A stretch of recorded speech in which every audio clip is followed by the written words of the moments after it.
Hello,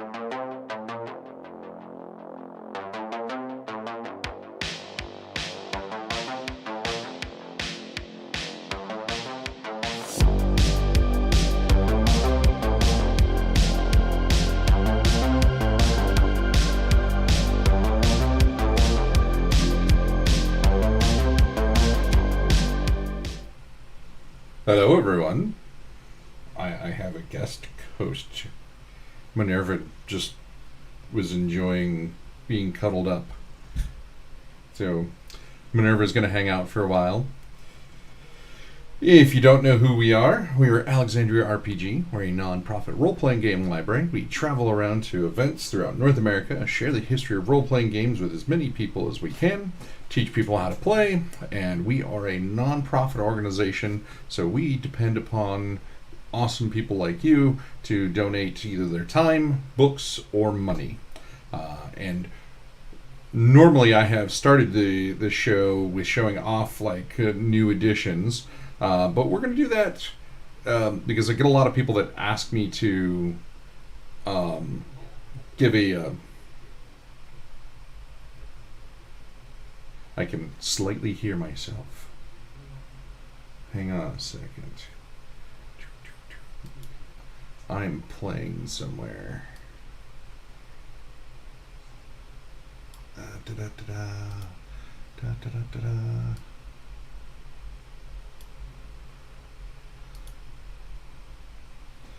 Ooh. Wait, you don't want to watch? You don't want to stay? Huh? Fine. Go away. Ah! I'm going to lose all my viewers now. I lost the cat.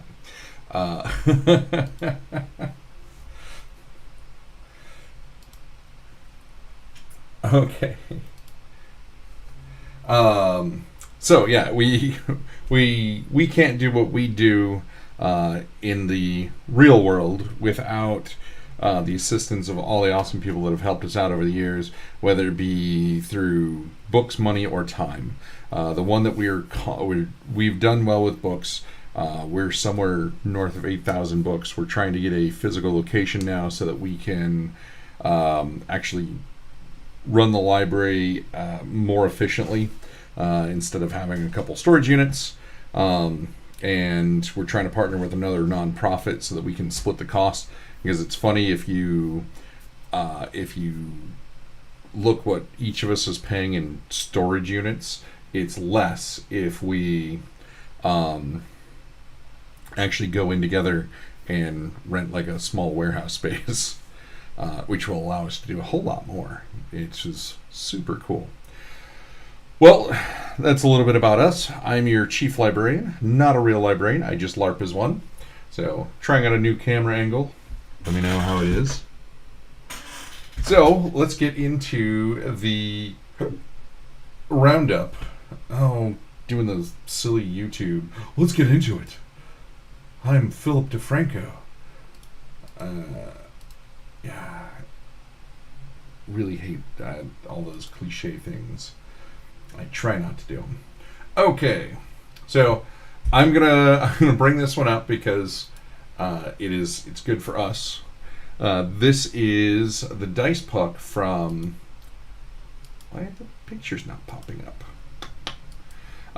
So if you go to Level Up Dice, the dice is so small up there.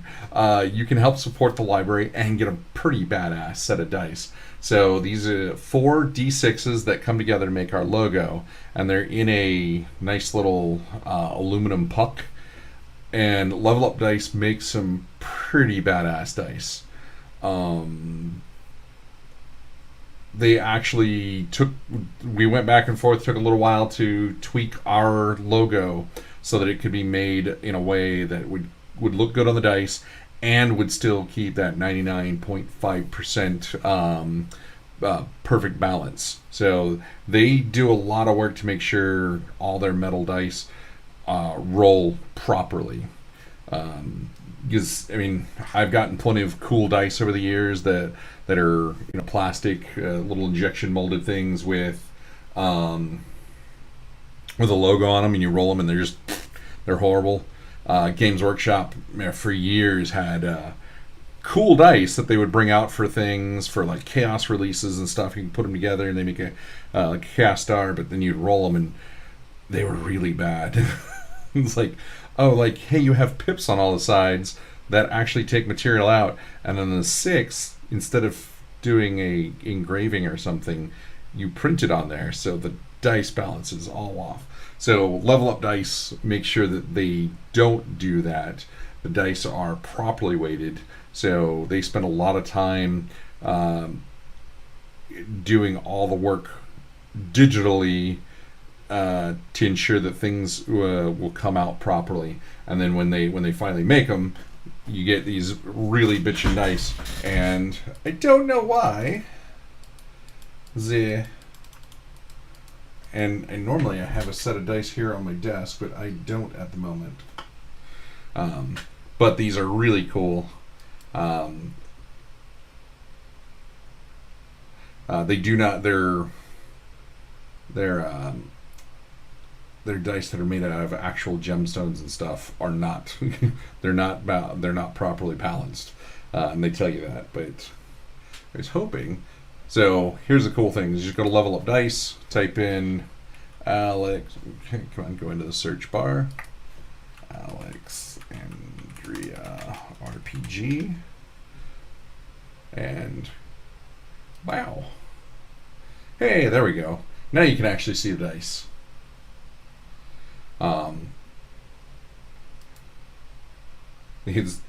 This is a set that they sent me. This is one of the prototype sets, and we were at a show. We threw out a black cloth onto their desk on their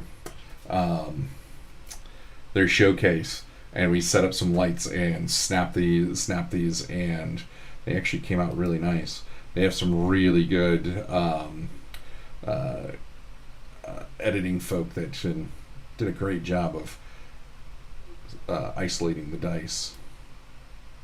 But let's get on to some news, and feel free. I'm observing the chat.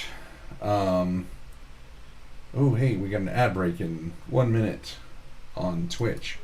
Okay. This has been, blowing up. Everybody's like, oh, this is the end of everything. D&D's no longer going to be distributing their books through Penguin Random House.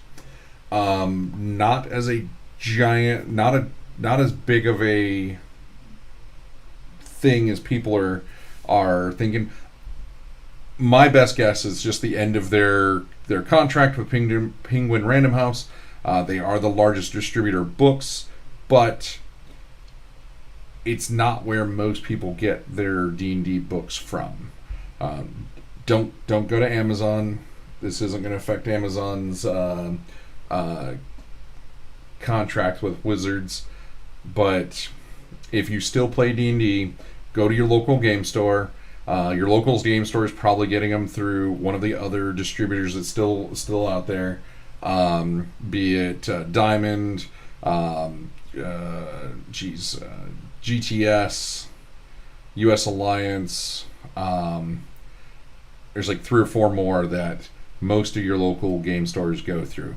This will affect larger bookstores, not your local game stores, but larger bookstores, because a lot of them do get stuff through Penguin Random House because it is really cheap to get. You can order a ton of books and it's almost free shipping on your monthly order of books if you're a bookstore ordering from Penguin Random House. So you may see local or medium-sized bookstores stop carrying D&D. And I very much believe this is their long-term goal to turn D&D fully digital, and I've been saying it for a couple years now. D&D wants to get out of publishing books completely. They just want to be digital, and whenever they release a book, they'll do like a limited run of special edition cover or whatever, and that'll be it.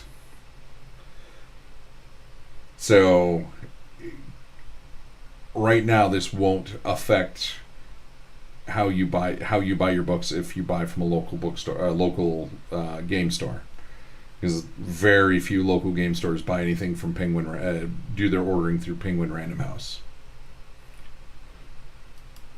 Uh, Staying in the Hasbro realm, Hero Quest and expansions are up to 30% off. So they've been adding tons of expansions, but Hero Quest is this is where a lot of us in the 90s got people interested in D&D. So that's why I talk about board games like this. There was a board game back in the 70s and into the 80s called Dungeon that was put out by TSR. It was also another way that we got people to play RPGs, because that was kind of we're like, oh, we need more people to play. So if you're looking to get the new Hero Quest that Hasbro's been putting out, I think they're putting it out under Avalon Hill, which I think is hilarious, because Avalon Hill had nothing to do with the original. But it's a great way to get people interested into RPGs, and has been for ages. See, Paizo's been putting out all kinds of little bits. We've got some more we're going to talk about, but this is their new remastered Ranger. So I've not played much of Pathfinder. Do love the art. I know of some of the artists that have done work for them over the years, because Paizo's just up the road for me, and many of the artists live or travel to this area often. But if you are into Paizo stuff, the next couple things that we're going to cover are probably going to be really up your alley. Let's see. They just released a new Pathfinder second edition remaster. This is their core preview, so you can go to Pathfinder's website or Paizo's website and find this. They're updating a bunch of stuff. They're changing terms and words, getting in. It's already not Pathfinder second edition had no OGL stuff in it, so it's the biggest part of all this is to remove all the OGL language, put the new Orc language in, and I apologize for all the ums and ahs. I have a massive migraine, but Pathfinder is making other changes to their rules, and here's your opportunity to check it out. But they're also doing the same thing with Starfinder.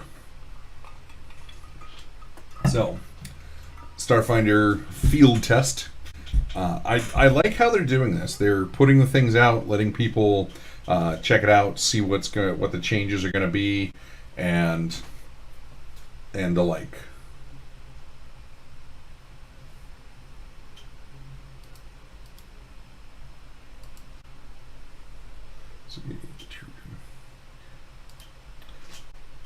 So Essensspiel.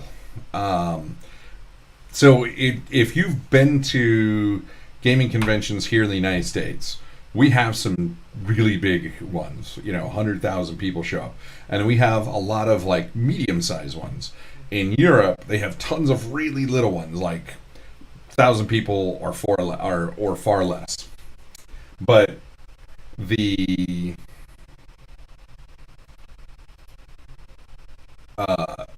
in Germany, they have Essensspiel. They hit nearly 200,000 people. It is the largest, they call board game, but tabletop game convention in the world. So it's been going on for 40 years. Yeah. So they had 193,000 visitors this year, and their 2019 was their record. So the pre-COVID record was 209,000, and I love it. The event space is 62,500 square meters. That's a mind-boggling size. Um, yeah, Gen Con reported attendance over the summer of more than 70,000 visitors. So here's the thing: we also don't know how they're reporting. Are they reporting as it is? I guess there's two ways you can report visitors. Is it badges sold, or so you buy a 4-day pass? That can be counted either as um, one visitor that bought a badge, or it can be counted as 4 visitors that shows up for 4 days. So I don't know how they count the numbers. I believe Gen Con and PAX West and Emerald City Comic Con all count badge purchases. So if you buy, because I'm pretty sure Gen Con and PAX West both, if you buy a 4-day, you count as one. So I don't know how this particular event in Germany is, but I just had some friends there, and they're just like, it's massive. It is. I've wanted to go for years. It is mostly board games because the Germans adore board games by a massive amount. It's pretty awesome, but they also do have some some RPG stuff like that. In fact, if you look in there, I think that is an RPG right there. I love looking and going, what can I see? It's like, let's see if I know people's booths. Let's see.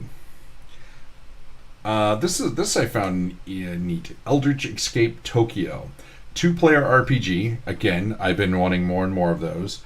COVID has definitely we've seen a rise in 2-player RPGs because of the lockdowns and everything. So, new 2-player tabletop RPG looks to channel the grim fantasy and live, die, repeat gameplay of Dark Souls and Bloodborne in a modern-day setting inhabited by terrifying Attack on Titan style monsters. Jeez. Eldritch Escape Tokyo throws players into a twisted version of real-life Japan, the capital where the sun never rises, but in order to hunt gigantic creatures known as the Eldritch, unseen by most people in the game's world, the towering monsters who appear in a mixture of different creatures bring to mind the unsettled titans of Attack on Titan as they wander the streets eating humans and causing destruction. So, super duper cool. The frustrating thing is it's going to go up on backer kit on Halloween. So normally I don't cover, normally I don't cover upcoming things that are going on social or going on crowdfunding, but I thought this one was pretty cool. I love this. So on Friday, BBC East at 6 explored the magical world of Dungeons and Dragons. So Friday was the 40th anniversary of the BBC talking about Dungeons and Dragons and Games Workshop bringing D&D into... Playing a role, pretending to be someone else, is, as any child will tell you, a fascinating pastime. But now it's become a craze that's sweeping the southeast thanks to a game known to its fans as D&D. Now D&D stands for Dungeons and Dragons, a fantasy game that's something of a cross between a hobby and a cult. It gives children and grown-ups the chance to get away from it all, playing at being knights in shining armour, enchantresses, wizards or medieval monks. A spellbinding game where taking part is more important than winning. Well, Mike Donkin has been discovering how this dream world is now becoming very big business. Let's just wander around the edge of the balcony and look at the treasure chest. Life isn't always dull and workaday in the suburbs. I'm not going to look at the Gorgon, I'm going to turn around so I'm facing into the room a bit. So you can find that on BBC Archives on X. It's great because it's funny that in '83 the Brits were showcasing, hey, D&D is a thing, and it's a growing business. because it was invented here in the U.S., but Games Workshop, started off just as a local game store, and because it costs so much to get stuff like D&D in, they ended up. So Steve Jackson, not the same Steve Jackson as Steve Jackson Games here in the U.S., and Ian Livingston, they were the two that started the store. They ended up getting deals to print games in the UK under the Games Workshop brand. In fact, last week I showed off a copy of RuneQuest that was printed in the UK by Games Workshop. So Chaosium, Avalon Hill, and Games Workshop printed in England, and they had similar agreements to do TSR stuff with Dungeons & Dragons, other games, and their agreement is actually led to all kinds of stuff and led to this Games Workshop that we know and love and argue with today. So I just find it really interesting, because at this same time as when the Satanic Panic was really starting to ramp up here in the United States, because only barely a year before that is when, I think that's when the Mazes and Monsters came out. I'm going to look that up real quick. 1982. So, yeah, it had barely been a year prior to, less than that, because it came out in December of 82. So this was, 10 months later, the Brits were like, hey, this is awesome. Where here in the U.S. we had people, freaking out, picketing stores. You had people going on TV going, oh, there's so many people that have committed suicide to this game. And, I mean, TSR had to have spokespeople talk about, no, hey, there's 3 million people playing this, and you found 12 people that have played it that have committed suicide. It sucks that people take their own lives, and it happens, but it's not the game's fault. There are other things going on in their lives that are probably the issue. And if you know somebody, please reach out, give them assistance where you can, and I guarantee that these games have actually helped save more lives than lives have been lost. Let's see. Coyote and Crow. So today until midnight at Pacific Standard Time, you can go to their website, shop.coyoteandcrow.net, products Coyote and Crow. So if you go to their X account, so Coyote in Crow RPG, you'll find the link, and you can actually get the core rulebook. So if you add the PDF to your cart, they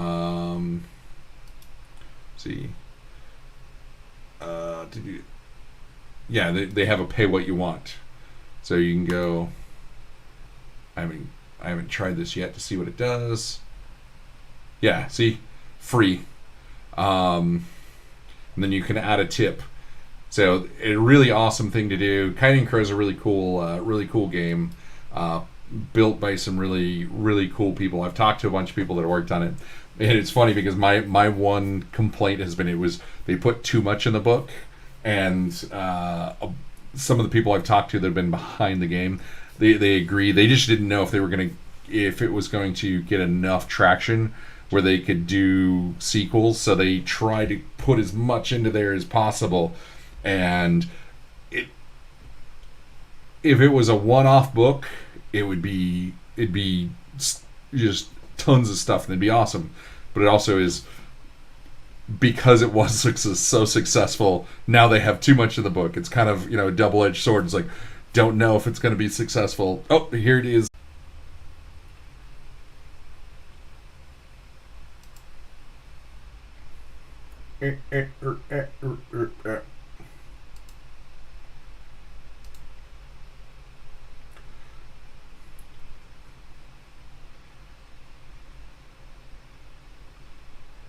Yay, okay. Cool. That was interesting. Just everything kind of vomited all at once.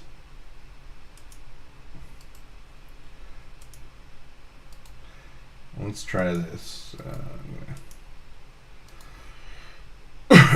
Yeah, I gotta get a hold of my internet provider and complain about our actual ability to stream properly, because this is starting to drive me nuts. Okay, so if you're into Coyote Crow until midnight tonight Pacific Standard Time, you can get it for free, or you can pay what you want. Leave them a tip. It is a really cool game. I like that it did well, and I like that they're putting expansions out for it. And I think it's a really neat idea of how they did it. Is a alternate future, so that you can see cool bits of their society and culture, and it's enough that maybe you get excited and go seek out more information.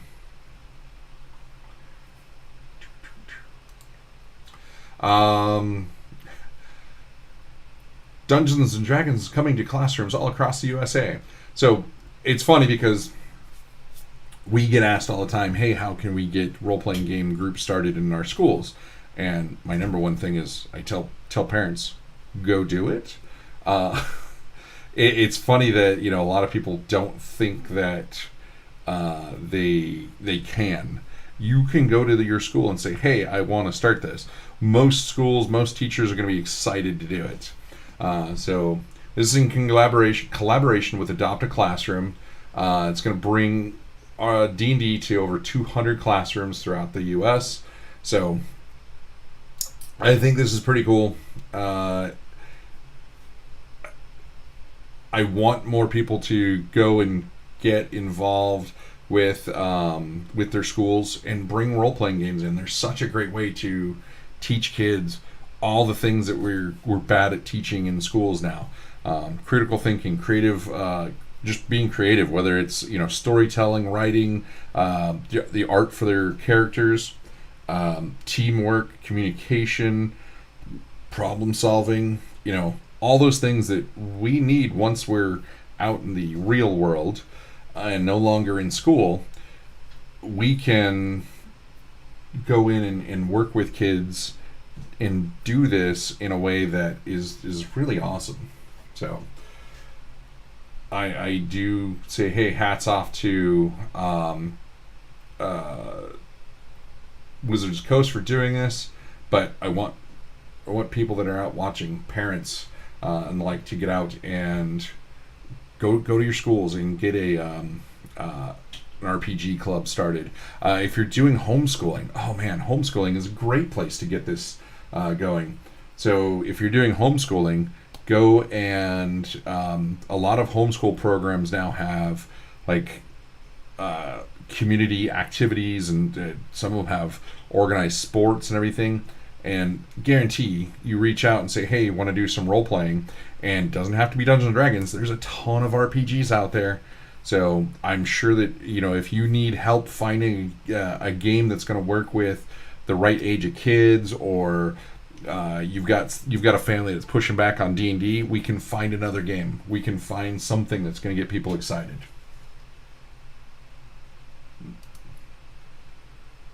Hey, Ken, how you doing? I was just thinking about you, Ken. Let's see. Free League. So Free League just announced their new bestiary. So I'm going to click on the bestiary. So it is 398 krona. Let me switch over to dollars. It's 36.33 for the standard. It is gorgeous. So I'm absolutely loving Dragonbane. It's D&D with because Dragonbane is this is the modern update to Sweden's answer to D&D in 1982, when D&D wasn't coming to Sweden. So they started this, and then Free League, who's based in Sweden, got the rights to do this game, and man, look at this art, it's so stunning. They got the they got the rights to do Dragonbane, and have just been killing it. The box set is gorgeous. So the new bestiary is up for pre-order, and that's not what I wanted. I was going to make me go back. Oh. Trying to go back to... Cat People's funny because in Dragonbane you play as kin. So your kin can be humans, elves, halflings, there's wolfkin and duckkin.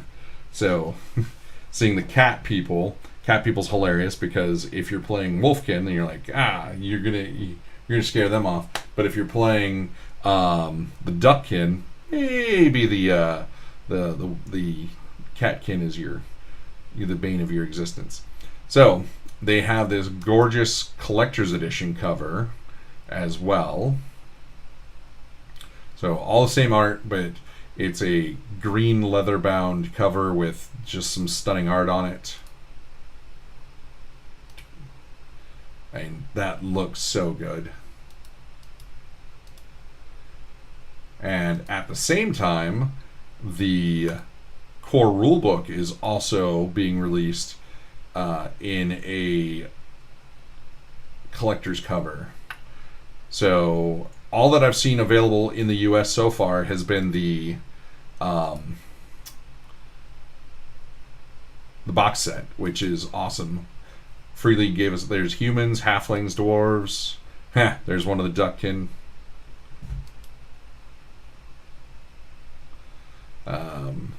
So you can play as a scholar, a thief. And the cool thing with this is it's really set up in a way that you can play silly or you can play really serious and dark, which I think is pretty awesome.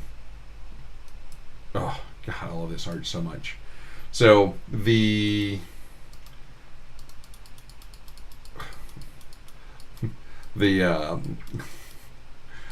I hate it when every photo on something like that is a page. So you can get the core rulebook and the collector's edition bestiary, and then they've got a bundle here. So if you do this bundle, you get all these cool standees in the same art style as what's in the bestiary.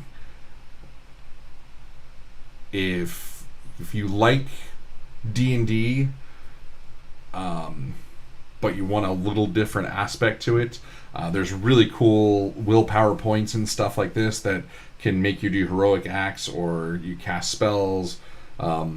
There's a lot more depth to this than I think there is in modern D&D. And once people get to know it, they'll be hopefully all over it. They've also announced, so you got the pre-orders for their the One Ring, Tales from the Lone Lands, and they just announced Moria one that's coming to Kickstarter next month, I think. So Tales from the Lone Lands contains 6 adventures for the One Ring, the official tabletop role-playing game based on the works of J.R.R. Tolkien, all set in the Lone Lands of northwestern Middle-earth around the year 2965 of the Third Age. The adventures can be played individually or as part of a larger tale. Ancient evils awake as the Dark Lord stretches forth his hand. Over the course of these adventures, the heroes may thwart the spies and stratagems of the enemy, explore long-lost wonders of the North, and travel far from the hearth of home. Preserve the spark of hope, and one day these empty, wounded lands shall be healed. Fail, and all will be destroyed. It's just a easy day at the office. Again, I mean, the stunning art. Oh. And I contrast this with the art that we're getting out of D&D nowadays, because we went from, in the last few books have been very cartoony. They're still doing good art, but it's getting softer edges. Is the best way I guess I can explain. And then you have companies like Free League, who's making just stunning stuff like this.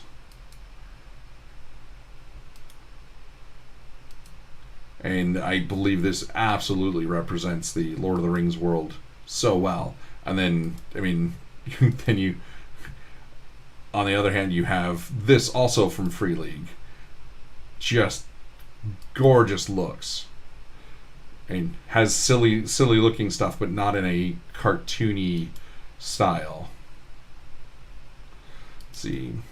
RuneScape RPG is up for pre-order. So, if you know RuneScape, oh my god, I still can't believe people that are still playing RuneScape, because that game has been mostly unaltered for the last 25 years or something like that. And RuneScape is coming to the tabletop finally. Let's see, what is the $40? That's not too bad. I don't know what they're going to use for the core rules. I haven't seen, like I said, I couldn't believe that RuneScape was doing this, but it's going to be kind of awesome. Over 200 pages of RuneScape role-playing content for infinite hours of play. Let's see. Renegade Games, they're doing their Month of Darkness, so they're going to have all kinds of... so anytime you buy a World of Darkness book, you get get the PDF version for free until Halloween, and then they're going to be doing... so this is the Deepest of Wounds. It's a story that you can download for the World of Darkness setting, which is cool. I really love it. They're going to be doing all kinds of other live plays and everything all this month.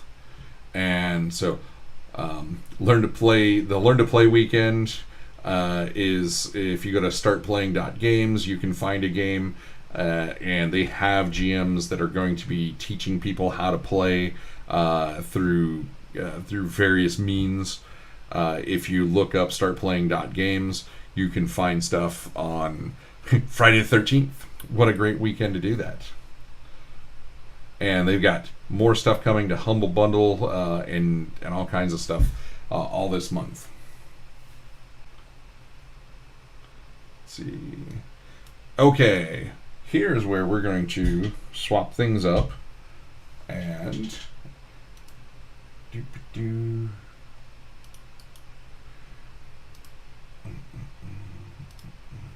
we're going to talk about the books we've gotten in this month.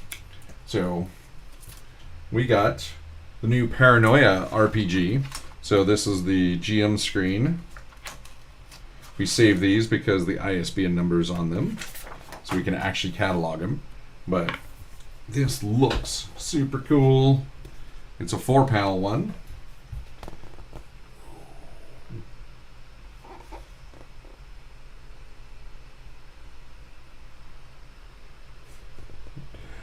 I love that. The artwork is awesome. If you know anything about Paranoia, you will giggle at this artwork. And on the inside is actually a fairly well put together. It's the information that you really need, and it's not so small that you're going to complain. 'Cause, man, some companies put such tiny print on their GM screens. Paranoia Puppet Strings. This is a like a little one-shot. You got the Accomplice book. Of course, the main Paranoia rulebook is perfect, maybe even the perfectest. But what would make it even more perfecter? A companion book. But since this is Paranoia, there are no companions. So you only have accomplices. And I think this is more for the GM or friend computer than it is for players. Please do not kill all. Are you happy with your current slate of celebrities? Propagantainment. And then the core rulebook. This is what your players need. And the really awesome thing with Paranoia is the less you know the rules as a player, the better it is.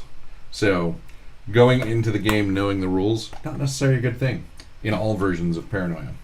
It also came with a little treason cards. Treason!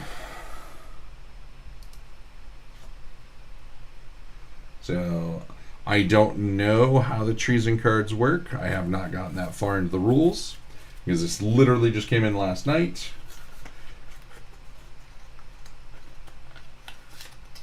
Yes, got FedEx to us last night when it came in. And then the Paranoia computer dice. Friend computer. So we got friend computer dice. How for friend computer dice open?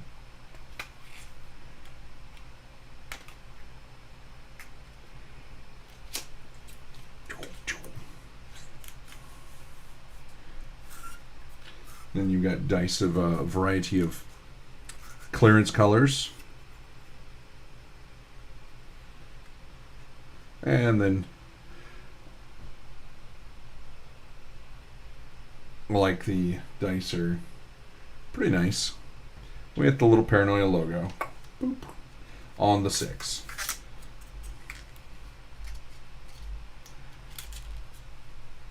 Then we got into the Cess and Citadel.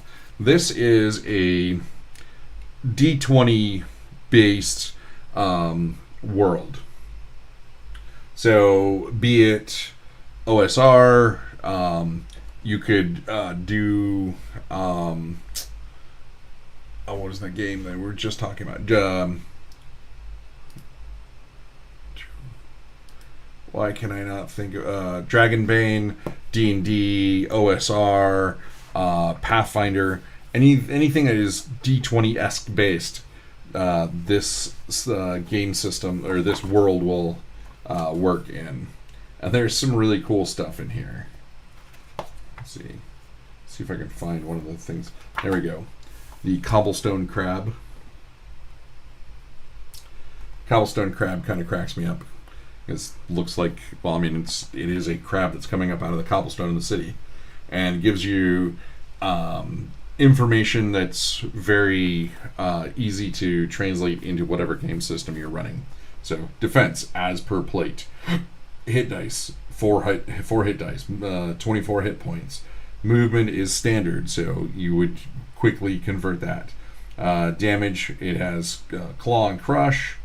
Tells you how big a lot of very standard information, but really cool, awesome world for multiple games. That's all we got in this week. So light on the new book load. Okay, so for those of you that aren't ready, we're crossing over into the world of crowdfunding. So if your wallet can't handle it, now's the time to turn away. Let's see. The Hidden Isles. They are $169,000 of the $10,000 they were looking for. And 18 days to go. Now, this is what I found interesting. This is out of Vienna, Austria. We don't get a lot of role-playing games out of Central and Eastern Europe. The British, the Italians, the Spanish, the Scandinavians, we get all kinds of role-playing games out of there. But Germany, Austria, like Ukraine, places like that, we don't get many games. So seeing a game out of Austria, really cool to me. Pen and paper RPG that uses tarot cards instead of dice. Okay, already a lot of fun. So this is their second game they created. So This is a game about swashbuckling adventures across Europe and Middle East, stealing forbidden texts from oppressive regimes, protecting an island of outcasts, using ancient magic, and toppling empires with just the right speech at the right time. So, looks pretty nice. Has some cool looking art.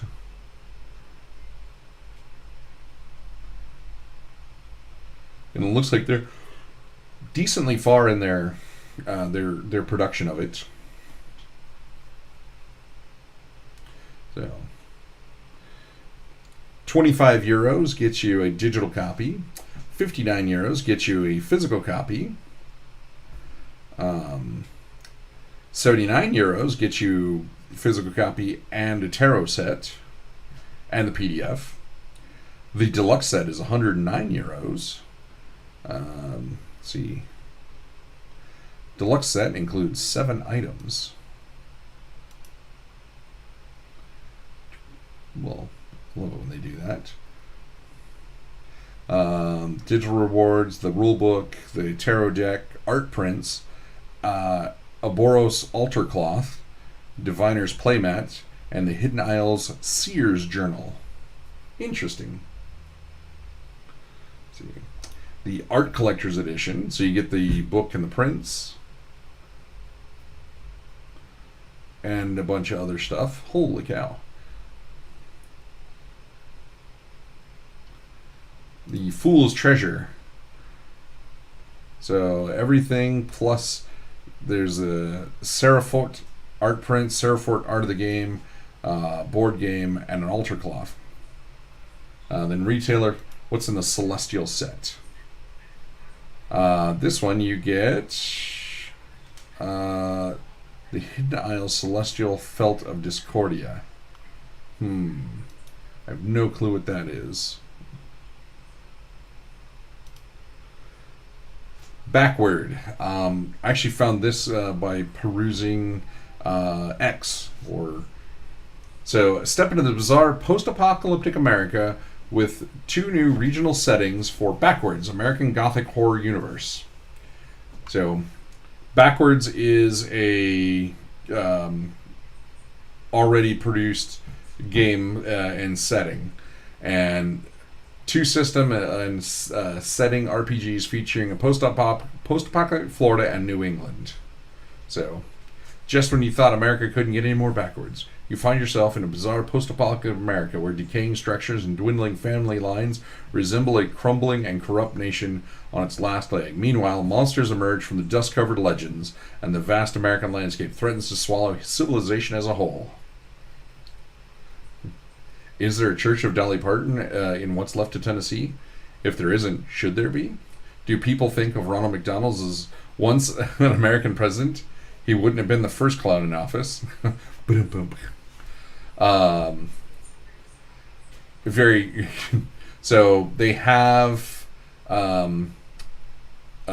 Backwater, New Orleans. So it's the core system is Backwards. Then they got Backwater, New Orleans, Backroads, St. Louis.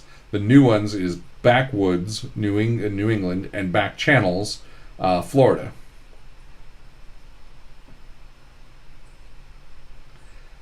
And I've not played, but I have looked through the core Backwoods or Backwards rules. It's very OSR based. And I think it's kind of cool what they're doing. It's a really neat idea. The art is pretty cool, and there's some really neat monsters and stuff in there. So at $20, you get the Back Channels PDF or the Backwoods PDF. $38, so save $2. You can get both of them. $55, you get the Backwoods book and PDF and bookmarks, or you can do the same thing for Back Channels. $60, you get all 4 of the games released so far in PDF. If you do $105, you get the new book bundle. $140, you get the new books and some minis. 200, you get all the hardcovers plus PDFs. We go to the so 235, you get all the books and PDFs, you get the minis and dice and bookmarks. That's the retail. The everything bundle. You get to create a monster, which is awesome. You get the hardcovers of all 4 books. You get the PDFs of all 4 books. Then you get the minis. You get special acknowledgement. You get, and then a community copy of Back Channels, which is cool, and a community copy of Backwoods. Oh, that's kind of cool. And the Backwards series. So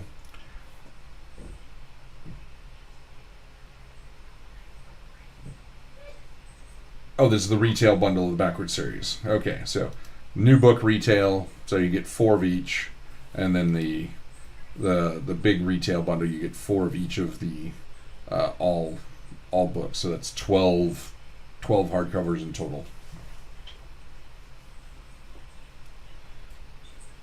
Well, everybody's nice and quiet today. So this does look really cool. I think it's pretty neat to see somebody that's doing pretty successful on these. See, I have not looked at this. So, Character Sheet Online, the application, totally free. So they're looking for 10 grand to a new generation of role-playing game. What is CSO? Character Sheet Online is a website that lets you create your own game systems and character sheets in just a few minutes without any coding skills and play them very simply. I dig this idea. So I hadn't looked too deep into this. So this is going to scare a lot of people off, but first created, zero backed.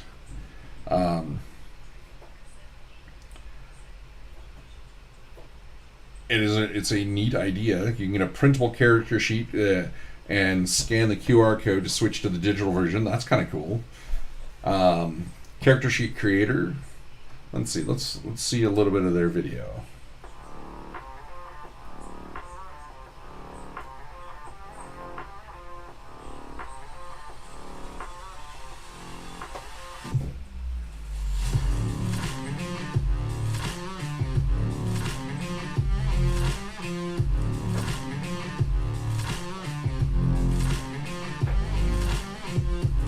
This works easy and slick. It's a great way to make NPCs and everything. It's a great tool to put together stuff, especially for older RPGs.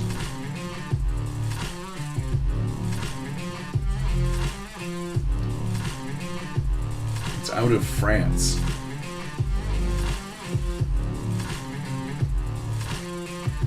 I'm very intrigued by this.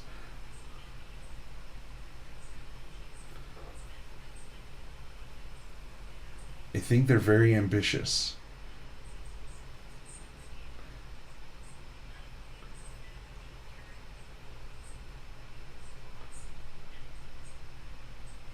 I definitely want to reach out and chat with these people.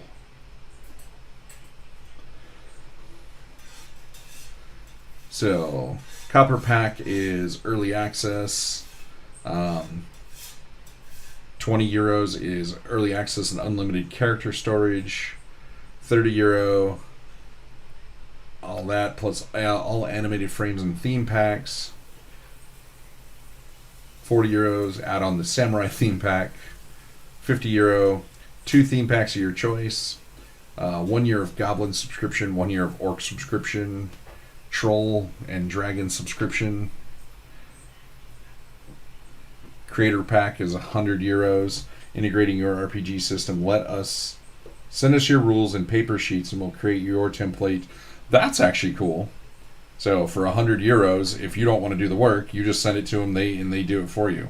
That's kind of cool. God pack, 1,000 euros. Feature of your choice. Develop a feature of your choice for the app and the website, provided it requires no more than 1 month's development time. I do actually really love the animated frames. These are cool. Preview some of the theme packs. What's going on, Nunzio? So, I really am intrigued by this one. This is one of the few that I'm like, okay, I think this will be cool. Let's see. Monsters and Lairs. This one I've talked about a couple times. The art on this is stunning. They've put out a bunch of good products over the years. I have no doubt that this is also going to be a good product. But I think it's digital only. Let's see. $8 gets you the PDF. $26 gets you the campaigns and one shots. $50, because I don't think any of these have. $500. It's alive. Commission a monster. Yeah. So this is PDF only, but they've put out a ton of great stuff. They have some amazing artists. I mean, just check out the headless undead burst from fresh grave to seek out those who stole their life and their noggin. Ugh, those are creepy rat things. Let's see, Mage Hunter. They were looking for 10 grand. They're out of the UK. A diceless, fast-paced tabletop RPG full of magic, mayhem, and role-playing. Successfully funded in under 24 hours. Well, they were looking for 10 grand, so that's not bad. Guy Scandlers. 7 created, 7 back. Is a host of a YouTube series of how to be a great GM. Oh, actually, this does go into... I'm going to take a pause from looking at some of this stuff real quick, because in the library, I'm constantly told to check out creators. Most of the YouTube creators, I don't have time to watch. I have seen some stuff from this guy, How to Be a Great GM. It's some decent advice. He does more of the... He does some entry-level stuff. He does some mid-level stuff. Now, most of your people that are talking about how to be good GMs and stuff, they are giving the same handful of entry-level advice over and over again. I don't want to pick on her, but what is it? Jenny D.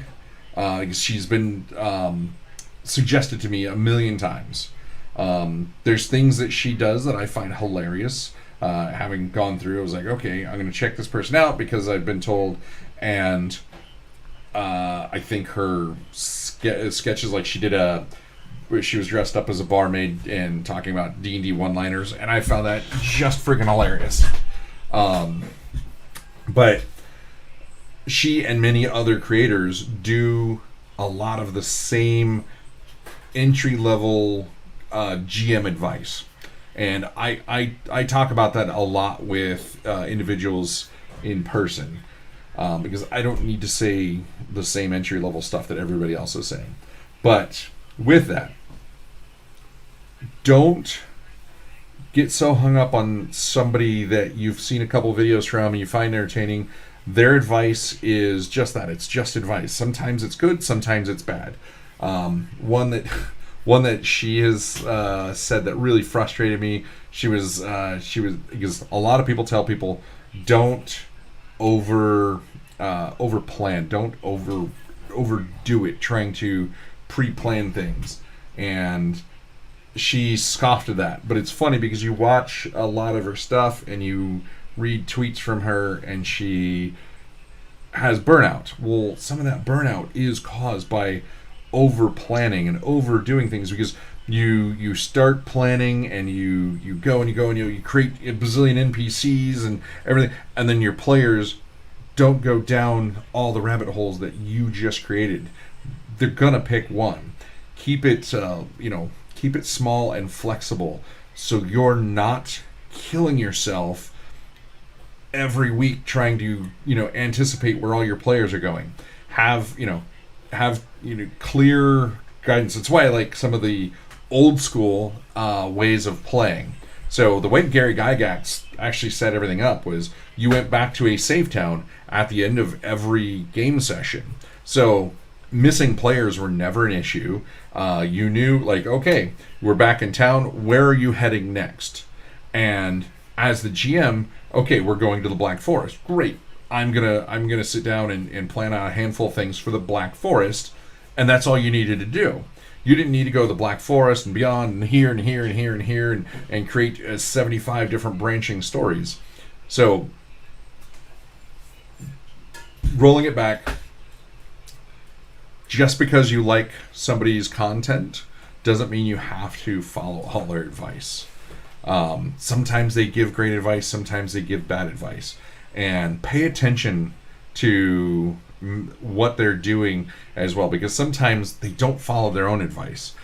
Sometimes they're regurgitating what they've seen from other places or websites, or something that they were told.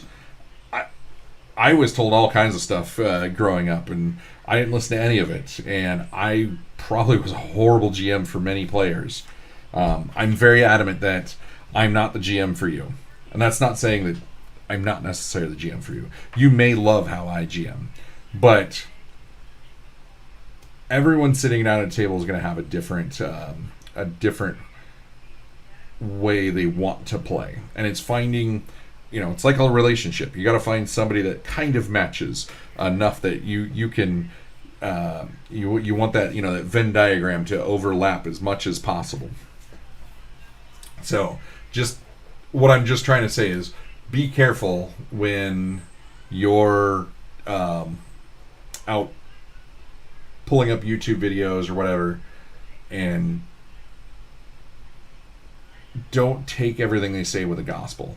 So it just made me think of something that I've been kind of festering on for a little while, because how to be a great game master. He's got some good advice. I think he's also got some bad advice.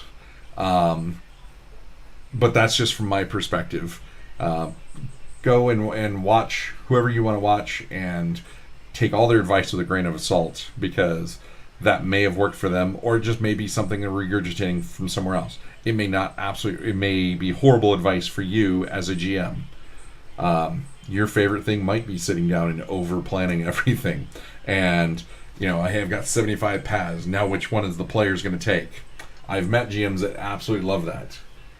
So, okay, let's get back on track. Let's see. Micro Dungeons Halloween Edition 2023.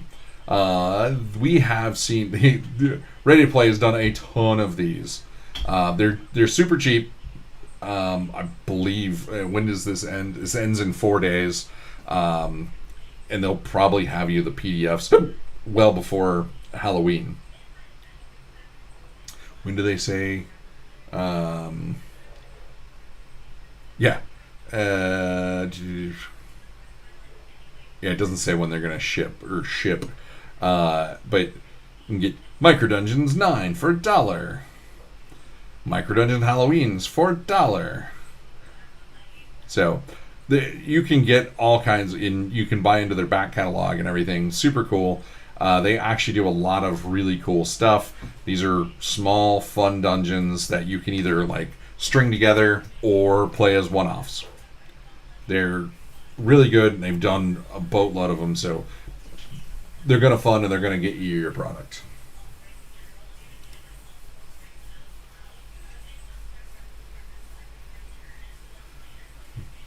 Somebody said, except for Matt Colville. He's a guy. Everybody loves that guy.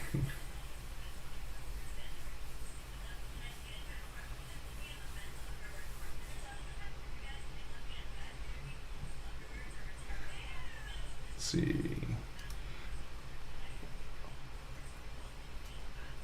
These guys have 4 days to go and just barely creeped over their target. The World Canvas, a world-building tabletop RPG. So we looked at this a couple weeks ago. It looks pretty neat. It is definitely kind of going a different direction than most RPGs. if you're interested in something that is going to get your players more involved in building out the world, this is the way to go. Let's see. King's Mouth, a 5e. Anything 5e you can honestly convert to anything. King's is 5e dark fantasy setting. So, limited time reward, 21 magic item cards. Woo! So it is a interesting kind of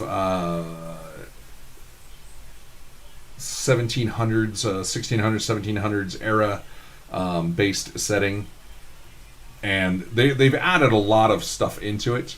And honestly, again, if it's 5e, it's easy to convert to a bunch of other stuff as well.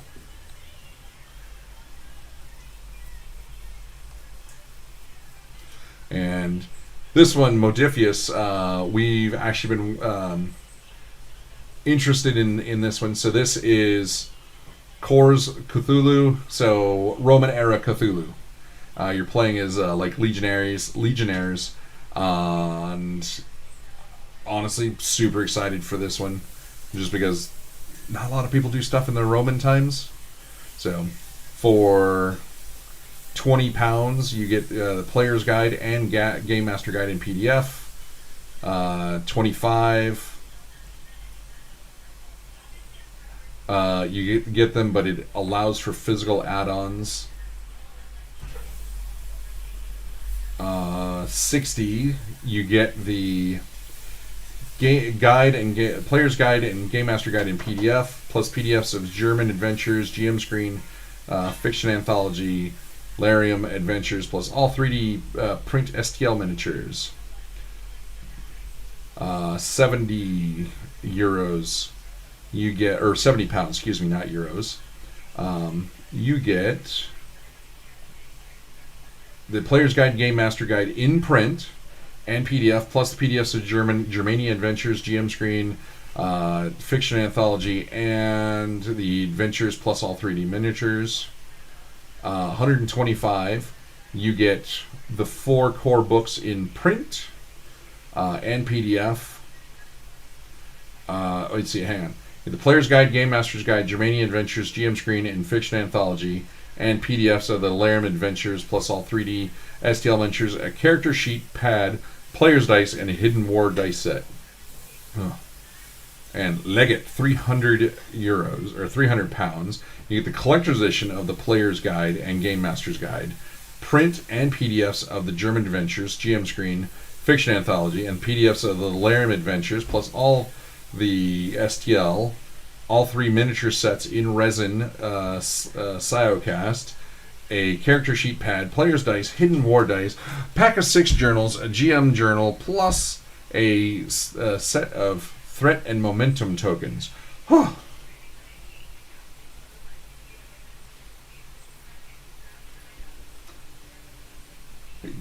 Somebody on Rumble just gave us $1. Oh, well, awesome.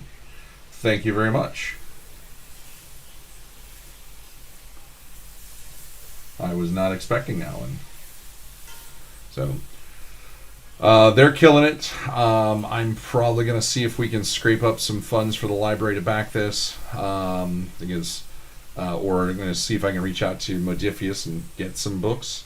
Because being in the UK, they're a little harder to contact regularly. But yeah, the limited print covers are cool. I'm excited. There's not much done in the Roman times. See, over on Backer's Kit, the Mega Run, Adventure, and Spellbook. So, leave this tome be.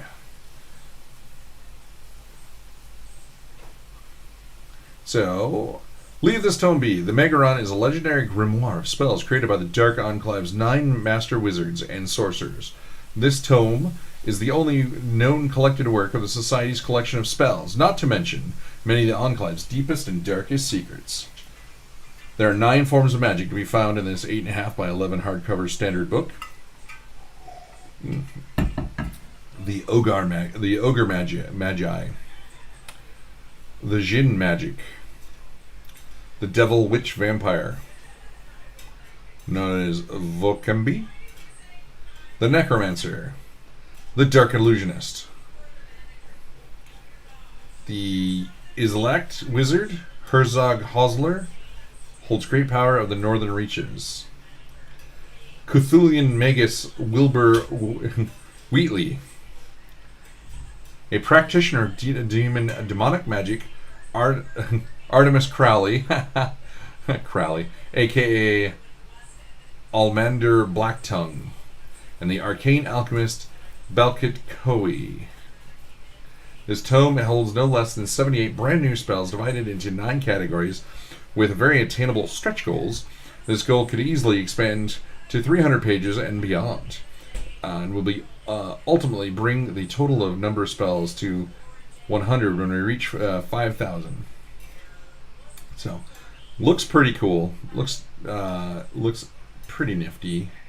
What are the backing options? They have 24 days to go. $28 for the print hardcover. That's pretty cheap. 125 you get the book, the book in PDF, the spell book in hardcover, and an adventure in PDF and hardcover, plus all digital sigils in Grimoire. Let's see. Hardcover print book only, $60. Oh, this is okay. $28 gets you the adventure. $60 gets you the spell book, and $80 gets you it in digital and print. Okay. $25 you can get the spell book in PDF only. Interesting. $1 one shot, Moat of Madness. Penny Dragon. Happy Halloween. To celebrate Halloween, we're including material for up to 10 hours of adventure in Moat Madness, making a potential 2-shot. That means you get even more for just $1. So they have it's a cheap adventure, pumpkin spice latte. And then they got Whispers Upon the Waves. So for $1, you can get a variety of different one shots or 2 shots. So $20 gets you Moat of Madness, Pumpkin Spice Latte, Chest of Shadows, and Whispers Upon the Waves. So you got $1, $10, or $20 options. So fun little easy one shots you can get, and see where you can go from there. And Do Bellerum, The Age of Arthur. So, this is another British Britannia Games Design Limited. So this is an RPG based in the times of King Arthur. So £15 gets you the PDF, £25 gets you the physical copy. 35 gets you both. 45 gets you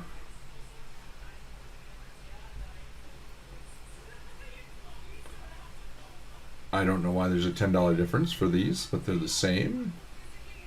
60 gets you the deluxe, the exclusive physical copy. £80 gets you the deluxe and the normal. And then if you become the Warlord of Britain, £150 gets you PDF copy, standard and exclusive physical copies, all stretch goals, plus 1 of 100 exclusive copies of Chivalry and Sorcery core rules. Nice.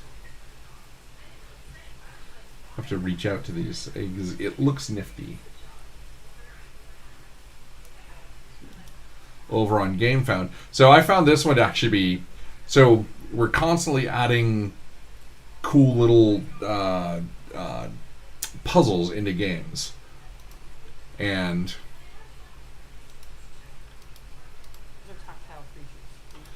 So, let me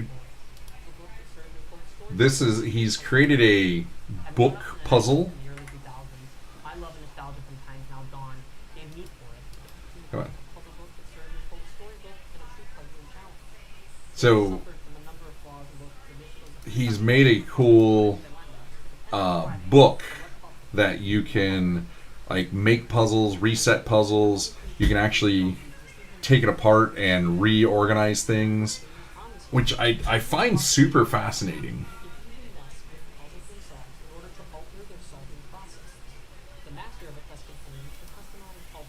Take the rules and interactions of how their would-be heroes should deal with each puzzle as they traverse the compendium's pages. Thanks to our experiences with the Codex, we've mastered a number of unique tricks and techniques that make the assembly a fraction of the time it took to make the first generation puzzle books. Then there's the fact that it comes in two different sizes, the traditional edition, which is similar to a Codex Celendo, or our newest variant, that I like to call the Giga edition. Now, while both books are functionally the exact same, the Giga is not something meant to be ported around, but rather put on display where it can be easily interacted with. With the extreme customization potential of a Quest Compendium, it's the perfect tool for those who wish to show off their puzzle creating skills for family, friends, and customers alike. So if you're a parent or a grandparent who wants their kids to unplug and play outside, give them a Pirate Quest of your own creation to hunt. So I find this really neat. It's something that you can put together and just kind of take your game up to a new level. So you can get it for 200 unassembled, 200 assembled. This is the traditional 5-page. This is the traditional 2-page. Then you can get the Giga 2-page unassembled, 300. The traditional 5-page assembled for 400. The Giga 2-page assembled is 500.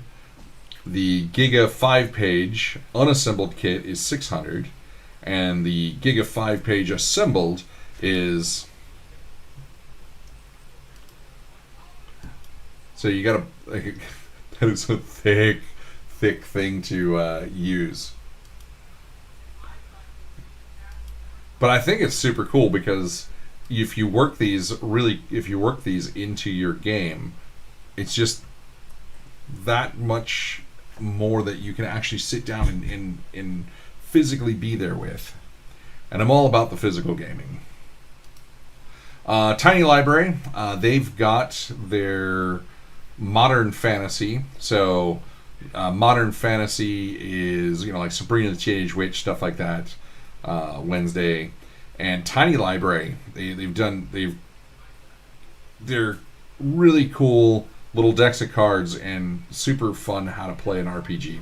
So it's all of $7 to back it, I believe. $20. So $20 gets you the Tiny Library. You can get it in digital and print your own. You can get the whole box. What comes in the whole box? Oh, you get a stack of 10 of this. But they've put out a bunch of Tiny Library's been putting out stuff for a little while now, and they're really good. I would suggest picking something up from them and trying it with your play group. See. Under Humble Bundle, so under this month, Renegade Games is doing their Month of Darkness, so $40, which is really expensive for a Humble Bundle book thing, but you get 3 physical items. You get Vampire the Masquerade Rivals, which is a card game, if I recall, and an expansion for it. Then you also get a promo card that... Hey, can you turn your stuff down? Your audio. So you get the card game and some cool promos, and then you get the core book, Hunt of the Reckoning, which is a whole nother game. Then all kinds of these are just bunches of add-ons. I mean, just goes for ages. Then, oh, hang on, what is this?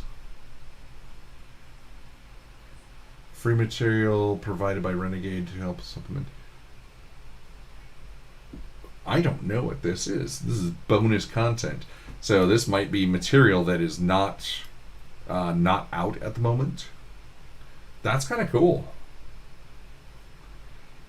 So it's $40. You get the card game and 20 RPG books. If you're at all interested in Vampire the Masquerade, this is in 5th edition. This is a good way to jump in without bleeding yourself dry. Vampire joke. I'm punny, I swear. And on to our last page here. So, Mistborn Adventures, you have 40 minutes left to get this collection. So, $18 gets you the core book, Alloy of Law, Masks of the Past, Terrace, Rot of Copper, and Ska, Tin and Ash. So if you've read the Mistborn books, these will actually, the RPG books, if you get the physical copies, will be in the same size as the actual novels, which is kind of cool. But yeah, $18 can get you into that game. Best Left Buried.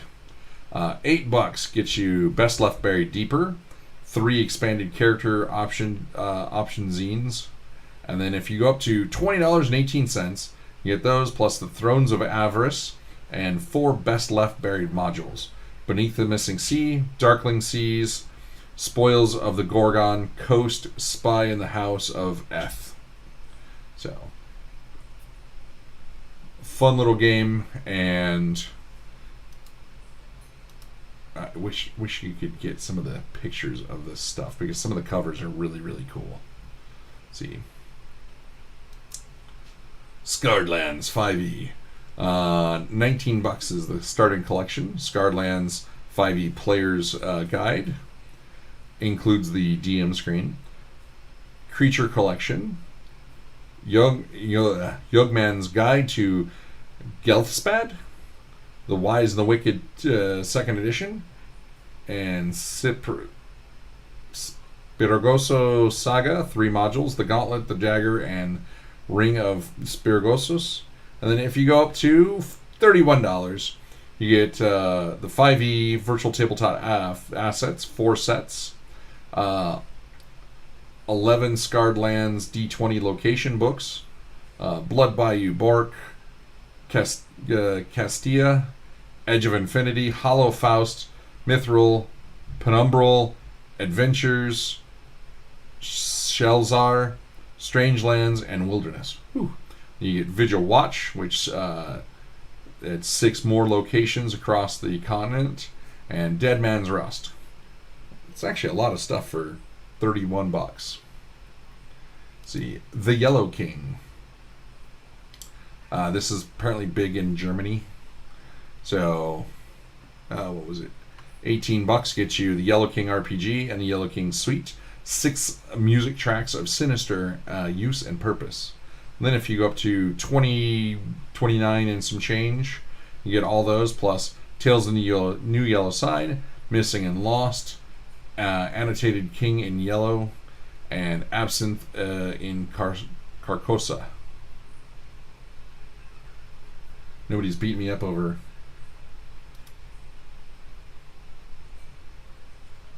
what level you unlock Ghost. I don't unlock ghosts.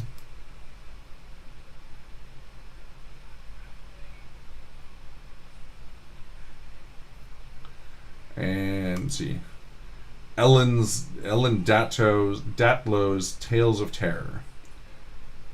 So this is $8. Darkness and Nightmares 2 Datlow the Anthology. Beyond Frankenstein, complete supernatural short fiction of Mary Shelley. Oh, these are just stories. These are just books. These aren't RPGs. So